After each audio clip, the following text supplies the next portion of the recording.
And we're back. Ellie 2.0 Radio. So make sure you check out Judge Luttig because he's an interesting character. He's had an interesting course to idealism, but no doubt he is a staunch idealist at this point. And then I am thrilled to introduce for the big interview another person who I absolutely do believe is an idealist, okay? I am thrilled to have here with us Ann Joseph Douglas, who is the Director of Education at Children's Theater Company. She's a graduate of the University of Wisconsin at Stevens Point, where she got a BA in theater. She's also a graduate of the University of Illinois, Champaign-Urbana, where she got her MFA, so her Master's in Fine Arts, in acting. Ann Joseph Douglas, welcome to Ellie 2.0 Radio. How are you? I'm so excited. Hi. Now, Ann, before we go any further, we need to let the audience know that I am on the board of Children's Theater Company. Yes. And have been a board member for, I'm going into my third year. Mm-hmm. So just so everyone knows that, okay? But I'd be having you on anyway because of what we're going to be talking about with Children's Theater Company. Absolutely. So, all right, you're the Director of Education. Mm-hmm.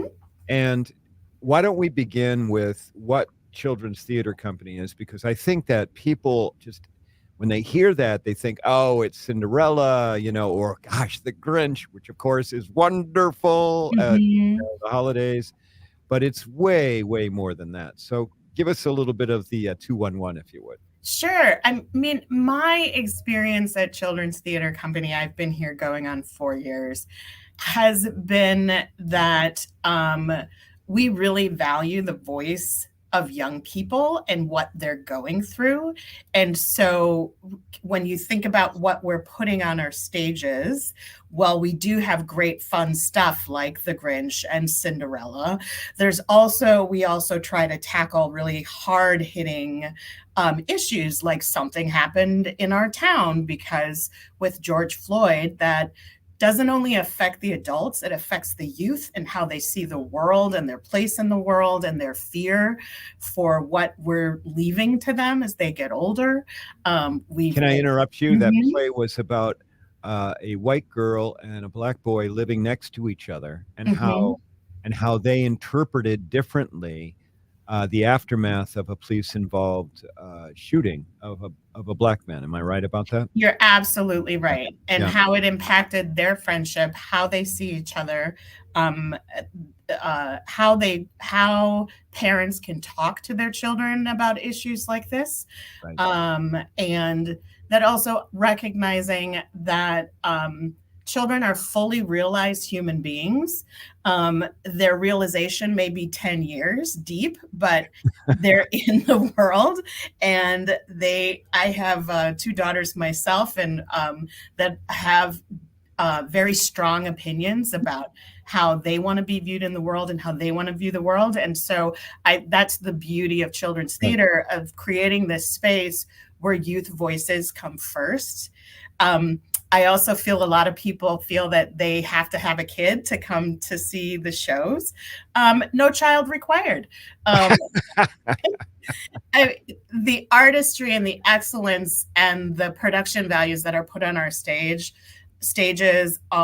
can equal any of the biggest theaters across the country, and they certainly do. We are a Tony Award-winning theater. The Twin Cities is a magical place that has this building of curiosity, of challenging young people that we should be celebrating and not being afraid to walk into. I've also heard phrases of people say, well, my children are getting too old for that. And I say, well, maybe not. My kids love to come and sit and watch Alice in Wonderland and have a great time. They had a wonderful time and shed some tears while watching Morris Minklewhite in a tangerine dress last year about a little kindergartner that likes to wear an orange dress during dress up and wants to be an astronaut that paints his nails pink. And how the rest of his peers viewed him, and them coming to a place of people are people, And if my friend is going to wear an orange dress and pink nails, I'm all about it and I'm all for it. And that's sort of, what CTC is all about, and expanding our view and understanding of what young people know, what they're capable of, what they feel, because we really are taking their voice and amplifying it on the stage. So it's been quite an experience for me that I couldn't be more proud of. Oh, well, and of course, I'm a proud board member. Now, Mm-hmm. let's talk about, you're the director of education. Mm-hmm. So, I think for some folks, they'd be surprised that a theater company would have a whole department devoted towards education, which is like outreach into the community kind of education. And so, and this is what you do with the community outreach, and I'm going to give you a chance to explain it. I mean, it's one of the things that makes me proudest about being on the board for Children's Theater Company, because it's not just you come here and see a show.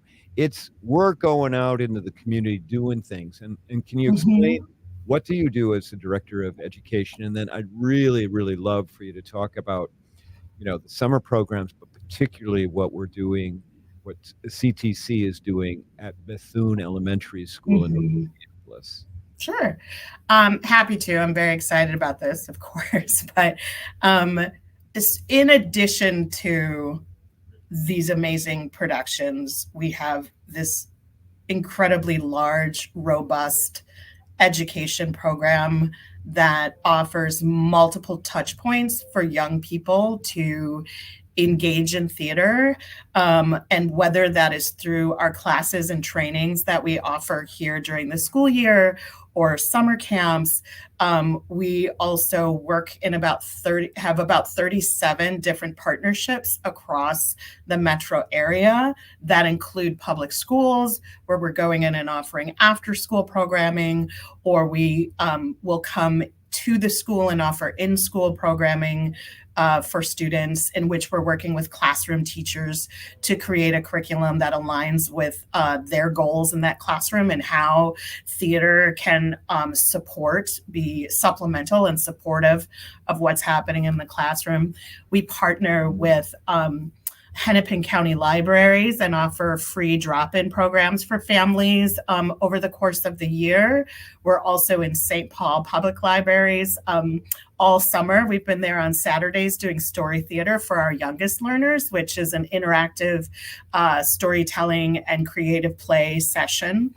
Some of those libraries will see up to 60 families come in and enjoy hanging out with our teaching artists for about 45 minutes all summer. So that's been really exciting. So let me stop you, okay? Because I think some of our listeners may not fully understand how, what's the value of, and how does that expand a child's mind by having, actors, come in and do some things with them. So can you explain maybe some of the learning objectives and Sure. not connecting that this work does? Sure.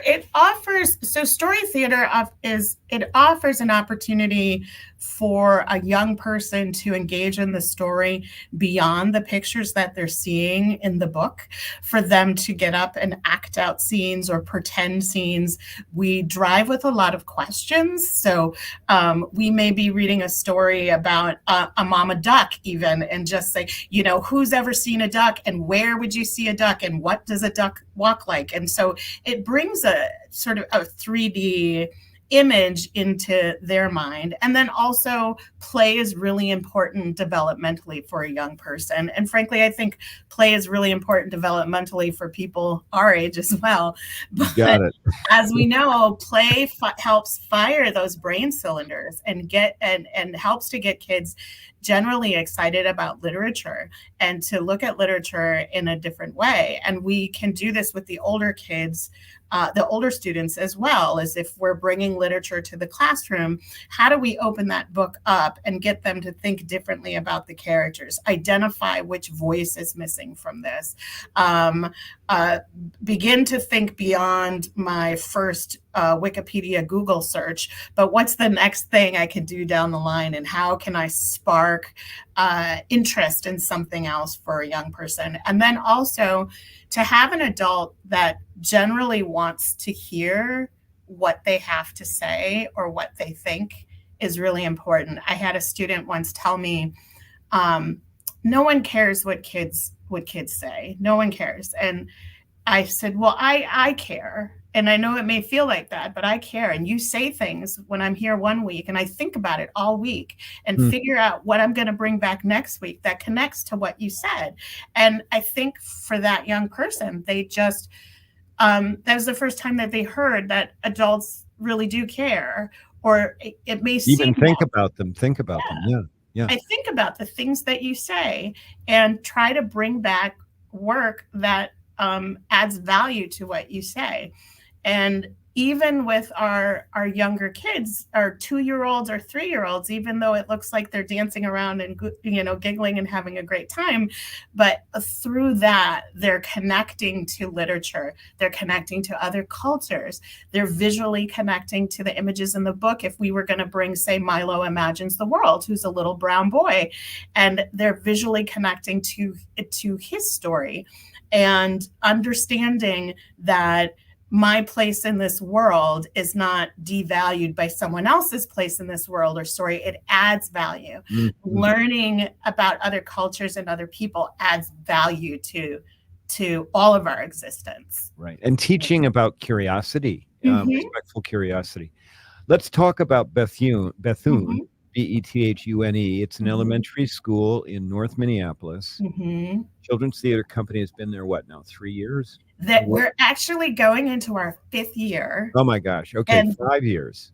And this is the most exciting project that in my career that I've had an opportunity to work on. So we are really trying to revisit or think about how arts organizations collaborate with schools and how we can make that collaboration long-term, deep, and include families as well.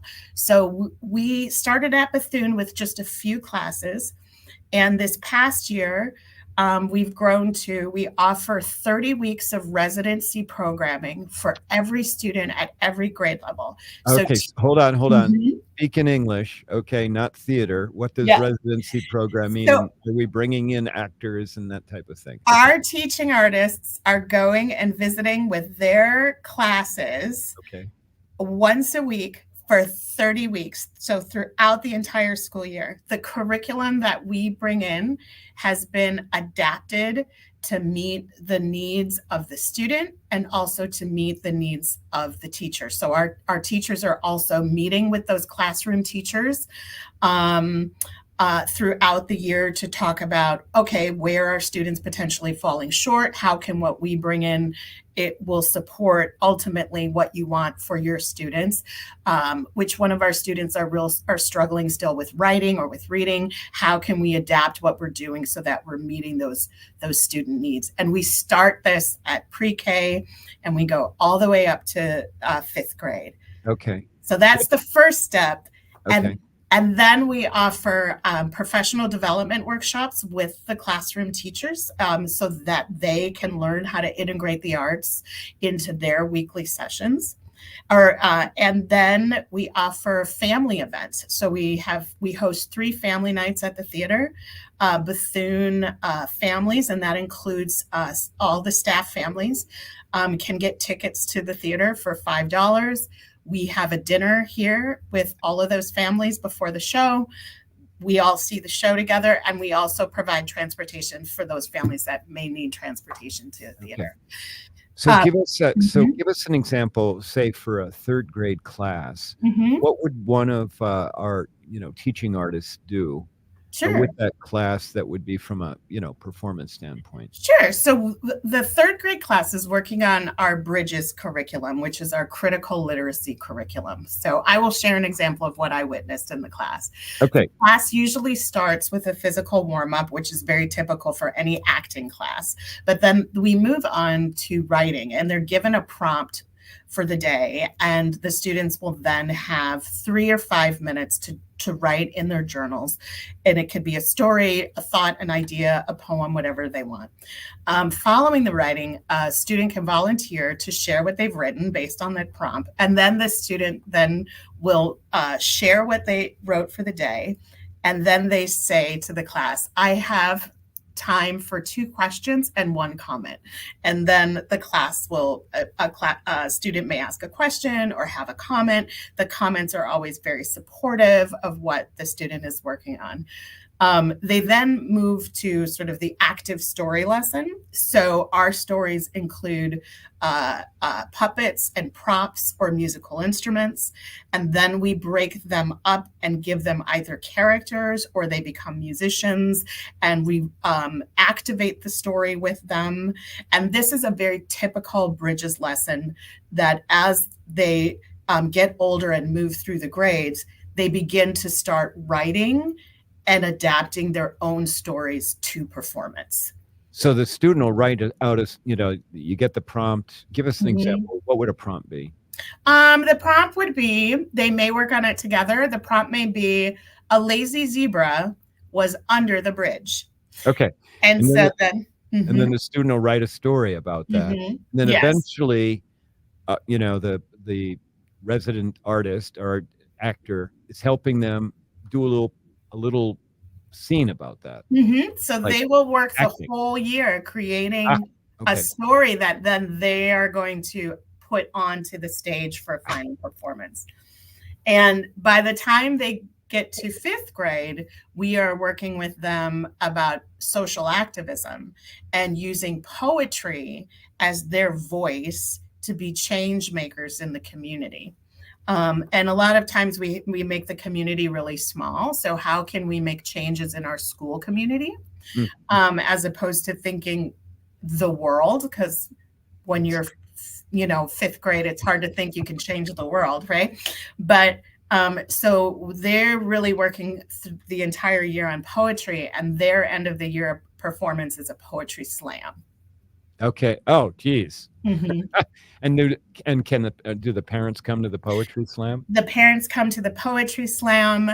Last year, Bethune went to the Kennedy Center with the other turnaround art schools, and they created an original. They worked with their music teacher to write an original song inspired by Prince's North Side song, and they. Hold on, Anne, I'm just telling you, you buried the lead. Okay, you buried the lead. I buried the lead. I'm good.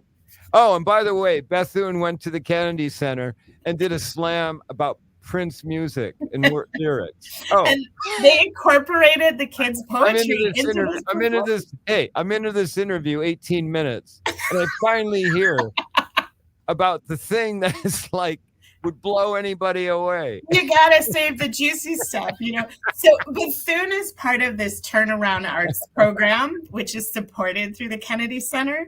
And so they get this opportunity to perform at the Kennedy Center every year. And this was the year that CTC helped out and helped them with the poetry writing that they did at the Kennedy Center. So you think, of course, North Minneapolis, we have number of families there that are economically challenged, right? And you've got your kid. Okay, imagine this. You got your kid because we have an arts program from CTC that's gone in, helped nourish these kids through several grades. And your kid is going to go stand on the stage at the Kennedy Center and perform, right? Yeah. How mind-blowing is that? I mean, it was the most incredible. I got to see a live stream of it, and they had schools from across the nation. So students were able to see and interact and learn about what other schools are doing through this turnaround arts model. I was really excited because my middle school from Milwaukee, Roosevelt Middle School, performed. And I went, oh my gosh. So I got to see my old middle school perform, but to see fifth graders, they were some of the youngest of the schools. The schools were a lot of middle and high school. Some of the youngest students. And think about it. Most of them, this was their first performance on a public stage, and it was the Kennedy Center. Yeah, geez, already at the top of If they never perform again, they can put that on their resume. So give us, we have 30 seconds to get maybe some metrics. So what are we finding with the work at Bethune? Are the reading scores going up? Are the other test scores going up as a result in terms of what we can say that we're having that CTC is having an influence? It's really too soon to be able to say, especially coming out of COVID. But what we've really been working towards and what is really important for the administration at Bethune is that they are creating a creative school culture that builds pride for not only the students, but the families. So we know, in fact, that the investment that we have been making with that school has an impact on that. Our teaching staff here we have been building relationships with these parents because we see them at the dinners and they come to the performances, and we sit down and we break bread and we have dinner with them and we find out what's going on with their lives. And sometimes it's very exciting things that are happening for these families. Sometimes it's just, we're just working and getting through, waiting for the end of the school year, but it doesn't matter. What matters is that someone is saying, I see you, I'm in this community too, and we value you. And here's the asset that we have, and you deserve access to this just like anybody else. And we had a summer camp there for the first time this summer. CTC provided summer programming at Bethune, and I went and I saw 50 young people who for 6 weeks were not quite sure what they were doing and had never been doing a performance before and didn't understand why. And all of these young people that day of the performance bought in 100%. We're so excited and so proud of every single prop, every single dance step, every single song.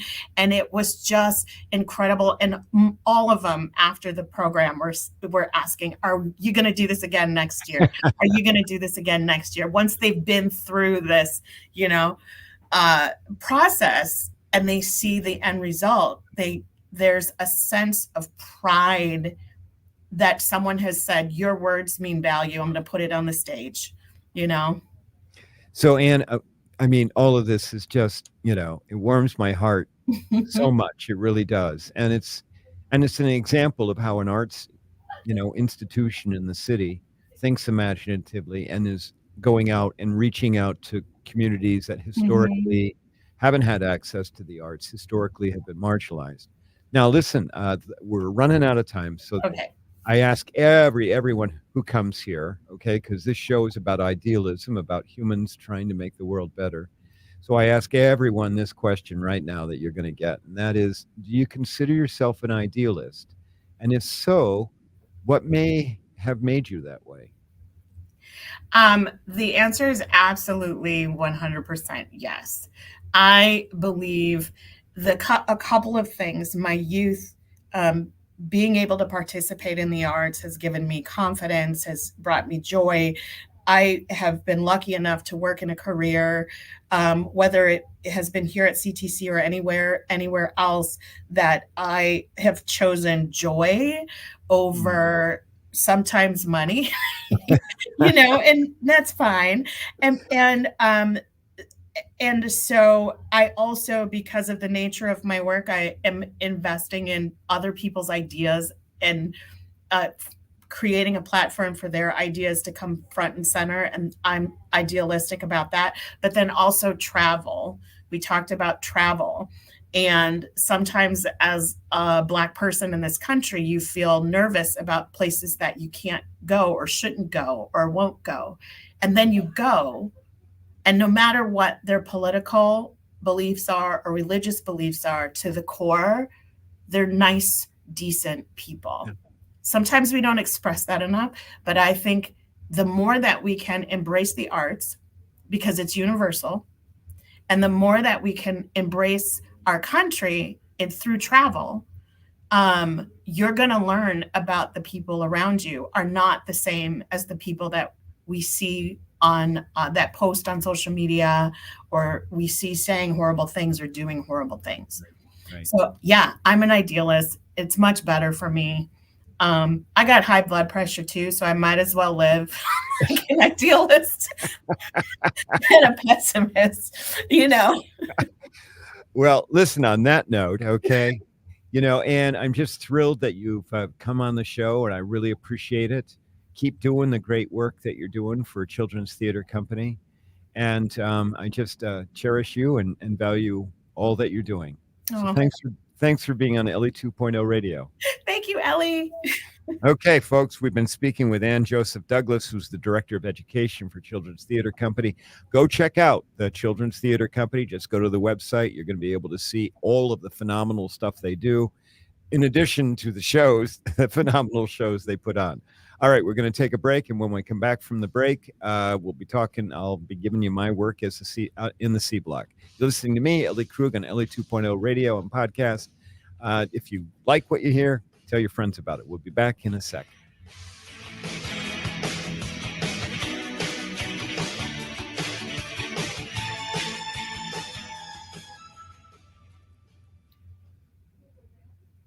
And there we go. Okay, we on pause? Not on the stream, unfortunately. I can't pause the stream. So. All right, so I can't. We're still live. So, Ann, take care, and great to see you. And thanks for being on the show. All right, thank you. Bye-bye. All right. All right, now at least.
It's me, Ellie Krug. Welcome back to Ellie 2.0 Radio and podcast.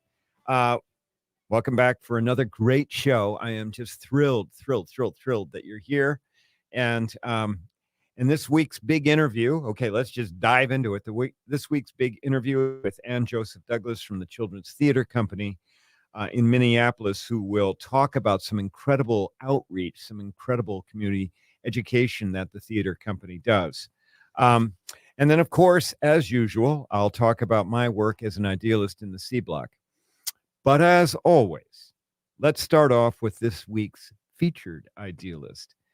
He is J. Michael Luttig, a former United States Appeals Court judge and presently one of the most outspoken critics of Donald Trump and his ongoing efforts to subvert American democracy.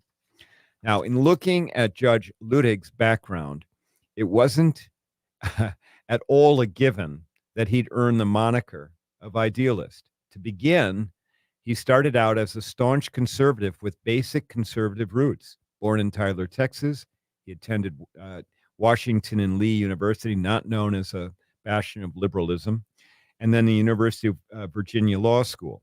From there, Judge Luttig went on to work for the Reagan administration. I mean, Judge Luttig is just 2 years older than me. He worked for the Reagan administration, vetting potential judicial appointments, and then later worked for the Department of Justice under President George H. Bush, that H.W. Bush, that would be Bush 1, to help push through Supreme Court nominations. He did that with David Souter and then with Clarence Thomas. we may regret. Well, I think we all do regret about Thomas getting on there. And David Souter, as you may remember, turned out to be far more liberal than they expected. Along the way, I had to just say that parenthetically. It's not even in my show notes. Along the way, Judge Luttig clerked for conservative Supreme Court Justice Antonin Scalia. Okay, so there's the conservative still. And then he left his clerkship and went to work for a big law firm. Okay, again, not bastions of liberalism. He did that for 4 years. Then he sort of made history because at the incredibly young age of 37, Judge Luttig was nominated by President Bush I to a seat on the U.S. Court of Appeals for the Fourth Circuit. That was highly unusual, not only because of his age, Judge Luttig's age, but also because normally before you are on the Court of Appeals, you do a stint as a district court judge. That would be the trial level, not the appeals court level. Usually do a stint. It may be a few years. It could be a decade before you are, eligible to be elevated. So Judge Luttig, he leapfrogged all of that, apparently because he had connections. He was also very close to former Chief Justice Warren Burger, whom, of course, we are familiar with here in the Twin Cities, a graduate of, at the time, William Mitchell Law School. After serving as a Court of Appeals judge for 15 years, Judge Luttig again did something unusual. He broke the mold by resigning his judicial appointment. Usually you become an appellate court judge. You usually do that for the rest of your life. But after 15 years, nope, he resigned to become general counsel to the airline manufacturer Boeing. He cited the modest pay of appellate judges at the time as the reason. Back at that time, he went from earning $175,000 a year. Today in 2024, they're probably making about $225,000. He went from earning $125,000 a year as a appeals court judge to earning $2.7 million as Boeing's general counsel. So, quite a leapfrog, quite a change in income. However, somehow, along the way, Judge Luttig became an idealist. It may have started long before the 2020 election. I'm not sure about that. But certainly by early January 2020, after the Trump campaign, after all of the signals about how Trump refused to accept the fact that he lost by 7 million votes and a good chunk of electoral votes, along the way, Judge Luttig began to play an incredible part in preserving democracy. You may recall the name of John Eastman. I'm sure that many of my listeners understand John Eastman was a lawyer, recently disbarred, by the way. But at the time, in January of 2021, he was an attorney. And he had met with then Vice President Pence on January 5th in the Oval Office. That would be with President Trump present, and pitched the idea that Pence had the power to alter or change certified electoral votes. The electoral count he had the ability to change or delay the certification for the presidential, certification of those electoral votes before Congress. Okay, now Eastman is in the Oval Office on January 5th. The certification is going to take place again on January 6th. And Eastman is pitching to him, hey, you have the ability to hold all of this up. You have the ability to send this back to the states for, remember, the fake slate of electors. That's how all of that comes into play. So John Eastman tells Pence, you can do this. Luckily, Pence decided that he'd get a second opinion. And Pence had some idea this was coming. And so he had Judge Luttig and then another conservative judge by the name of Jon Yoo. He wasn't a judge. He was a conservative scholar, Jon Yoo, Yoo. Pence had them on the line. And Pence talked to them. And he asked them, do you believe I can delay the certification? Do you believe that I can do anything about changing the electoral count, the electoral votes? And both Luttig and Yoo told Pence, you can't do that. The Constitution doesn't permit it. All of this certification is just ceremonial. It's just part of the tradition laid out under the Constitution, and you can't do it. And lucky for us, say what you will about, Vice President Pence. Say what you will. But lucky for us, he listened to Luttig and Yoo. He did. He listened to them. And he said, I ain't going to do a thing with this electoral count other than to certify the electoral count for purposes of making sure that we have Joe Biden as our president. And again, thank God he did that. Can you imagine what our country would be if he had followed Eastman's advice and disregarded Luttig? A year and a half later, after January 6th, Judge Luttig testified before the House January 6th committee and stated that Donald Trump and his allies were a clear and present danger to American democracy. And he warned, so he's warning in 2022, he's warning that Trump and his allies were going to attempt to subvert democracy again in 2024.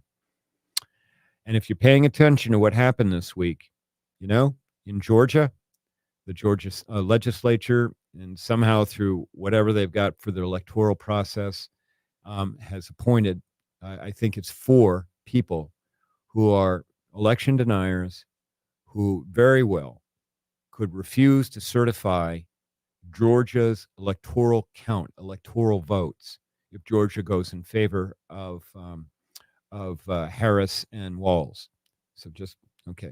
Most recently, Judge Luttig and former Trump Homeland Security Secretary Jay Johnson were appointed to lead the American Bar Association's Task Force for American Democracy. The ABA is very concerned. The ABA wants to mobilize its 1.3 million lawyers, of which Ellie happens to be one, okay, to fight back against efforts to undermine democracy. That would be, filing a lawsuit over these people, appointed in Georgia. This filing other lawsuits, monitoring things, getting ready to file lawsuits, okay? This task force that Luttig and Jay Johnson follow, they head, is incredibly important. Finally, Judge Luttig really isn't afraid to speak his mind.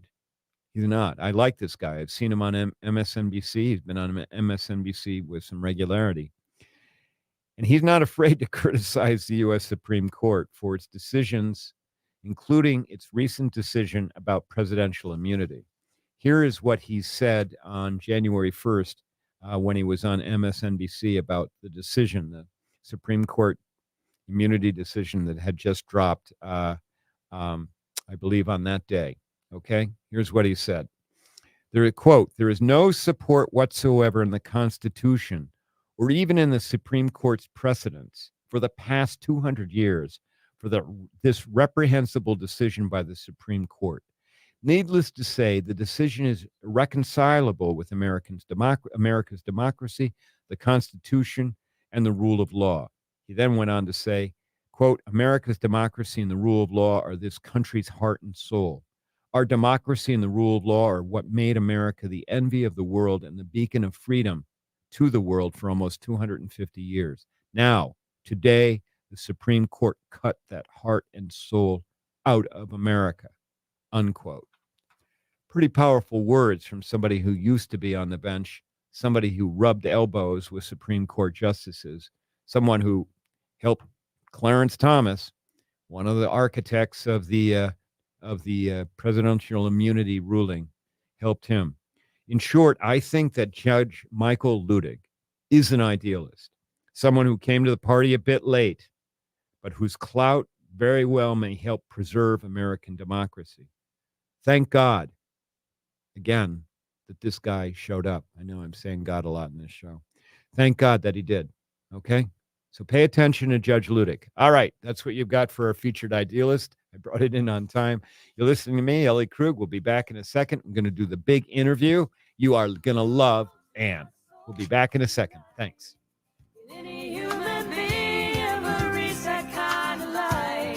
I call on the resting soul.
And we're back.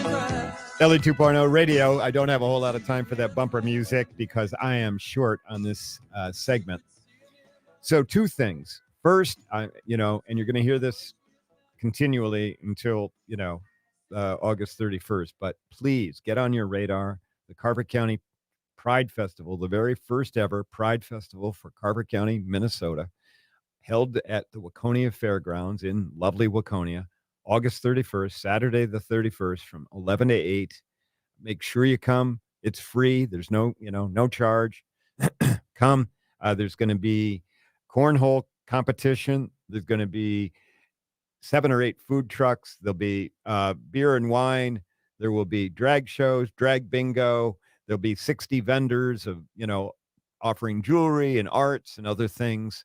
And it's just going to be fun. So please come, okay? We're looking forward to having you, and I will be there. Look for me. I'll be in a pink shirt and baseball cap. So be looking for me, and I'll be thrilled to be able to talk to you. Look, search me out.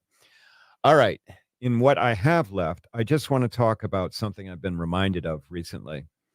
I'm on a number of boards. At 67, yeah, I'm still doing the work. And recently reminded about me as a boomer, how I approach things compared to Generation X's, how they approach things, or maybe millennial, on young end millennials. I learned, and not like sitting in a classroom, just through experience, about top-down leadership.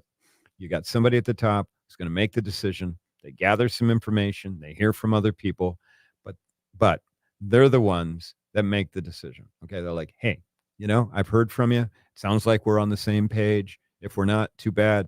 This is what I'm going to do. This is what I'm going to decide to do. And unfortunately, that's the way Ellie Krug has operated pretty much her entire life. Now, I've been on a lot of boards where I don't have to make the decisions. All that they're doing is asking me for input about things. And I understand that that's what my role is, and people just, luckily people like my perspective. But what I'm finding with our younger people is they make decisions a whole different way. They make it through consensus. Okay. And what that means is that very often you may talk to death a particular topic, because what you're trying to do is to get everybody on the same page. So nobody has to make like a decision where somebody is disappointed in the decision. Okay.